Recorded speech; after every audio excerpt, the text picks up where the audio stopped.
Alapur Tombs के सामने जो खदीम खबरस्तान था, जो वक्फ के तहत 101 एकड़ 10 गुंठे खबरस्तान जो कई सालों से इंक्रोच होते होते होते आज कुछ ज़मीन बची हुई थी और पिछले 2-3 महीनों से मेरे पास ये लोग कमेटी के लोग भी आए थे। हम जिसमें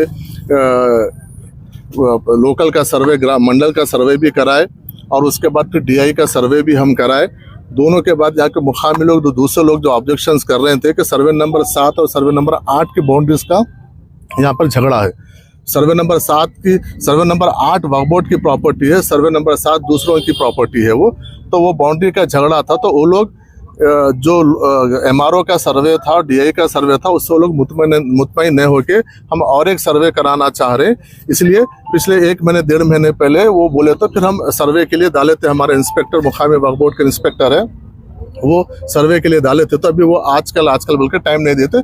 लेकिन आज कुछ शरपसंद अनासिर मौके का फ़ायदा उठा के ये कोशिश कर रहे थे कि यहाँ पे कुछ ऐसी हरकत किया जाए, जेसीबी लगा के कुछ हरकत करने की कोशिश करें और कुछ खबरें जो पुराने खबरों को मिटाने की कोशिश की है वो लोग। उसके लिए हम यहाँ पे मुकामी पुलिस इमीडिएट अलर्ट होके माहौल को कंट्रोल में लेके, मुझे जैसा इत्तला मिली मैं फिर यहाँ पर आया मौके पे। यहाँ पे मुकामी जमात के कायदीन है और यहाँ पर उस्मान गालिब साहब है और यहाँ पे कमेटी के सदर साहब भी यहाँ पर है, अब्दुल करीम साहब भी यहाँ पर है और दूसरे भी दीगर कायदीन जमात के हैं। सब लोग यहाँ पर आके आज मुकाम पे ठहरे और यहाँ पुलिस का माकूल इंतज़ाम किया गया है इंशाल्लाह। क्योंकि कल गणेश फेस्टिवल है, इसलिए यहाँ पर मुकामी पुलिस का कहना ये है कि अगर परसों हम यहाँ पे इमीडिएट जंगी खतूत पे परसों हम यहाँ पर प्री कास्ट बाउंड्री हम यहाँ पे 2 साइड से उठाएंगे। क्योंकि एक साइड तो इंक्रोच हो गया, जो पिछले 15-20 साल से इंक्रोचमेंट चल रहा, लेकिन पहले कोई उसको रुकाने का काम नहीं किए।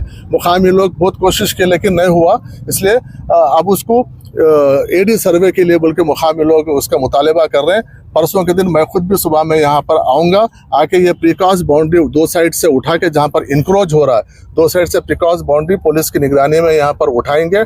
उठाने के बाद जो एडी सर्वे होगा, एडी सर्वे या मुकामी एमआरओ का सर्वे के साथ 1 एकड़ 10 गुंठे जो वक्फ बोर्ड की ज़मीन है उसको हम पहले आइडेंटिफाई करेंगे। आइडेंटिफाई करके अगर वो ओपन लैंड है पूरी तो उसको पूरा बाउंड्री उठाने का काम हम करेंगे। उसमें अगर कोई इंक्रोच हो गया तो इंक्रोचर्स के ऊपर इमीडिएट हम एक्शन लेंगे, जो भी कानूनी कार्रवाई हो सकती है।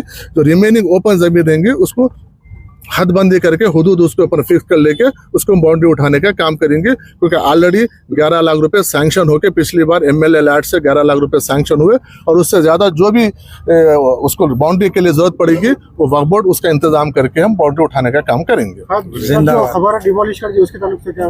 नहीं, ये वही तो बोल रहा हूँ, कुछ लोग शरपसंद अनासिर कल का जो कुछ फ़ायदा उठा के कुछ यहाँ पे माहौल को ख़राब करने के लिए कोशिश किए हैं। क्योंकि इस पर ऑलरेडी कुछ खबरें थे, पुराने खबरें थे, बहुत कदीम खबरें थे। बाकी का तो ग्राउंड ही था, कुछ ज़्यादा नहीं थे। लेकिन कुछ खबरें जो बहुत कदीम खबरें थे उसको कोई पत्थर वगैरह जो जेसीबी से डिस्टर्ब करने की कोशिश किए हैं। और ये हिस्सा तकरीबन, क्योंकि मुकामी कायदीन के बखौल मुकामी कायदीन ये 15-20 साल से चल रहा है इसी तरीके से इंक्रोचमेंट। ये लोग आ रहे हैं, इंक्रोच कर रहे हैं, बाजुक बिल्डिंगें बन गए, ऐसा हुआ। तो आगे इसको एक बार एडी सर्वे, जल्द से जल्द एडी सर्वे करवा कर, पहले तो अब जो ज़मीन बची हुई है उसको हदबंदी हम परसों यहाँ पे शुरू करेंगे काम। उसके बाद एडी सर्वे के बाद जो भी हमारा रहेगा, यहाँ पे मुकामी कायदीन है, जैसा एमपी साहब है, एमपी साहब से भी बात करेंगे, उनसे भी बात करके उनकी भी मदद लेंगे। यहाँ के मुकामी कायदीन है, इन सब की मदद लेंगे।